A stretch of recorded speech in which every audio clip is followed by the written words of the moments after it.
But it is supremely ignorant to look at this case and say that it has nothing to do with the LDS Church. We have, for the first time in history since the Lafferty brothers back in the 70s, we have Mormon scripture being quoted in the court record.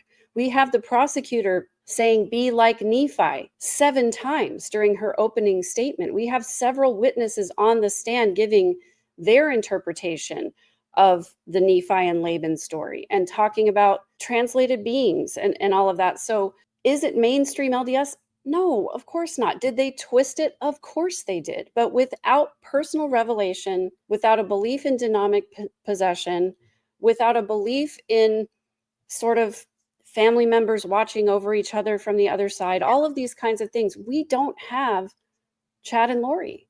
You can't just ignore the fact that everything that Chad started with is rooted in LDS doctrine. Now, did he take it 6,000 miles in the wrong direction? Yes, of course. That's obvious that he did that. Are most LDS people like Chad and Lori? Absolutely not. Are they the outliers? Yeah, they're crazy. Absolutely. But you can't just put your head in the sand and say this has nothing to do with the LDS Church. I don't think it's any coincidence, and I'm about to do an episode on this tomorrow. In fact, the church just released a new gospel topic essay last month addressing violence in the scriptures. Why do you think they did that? Yeah.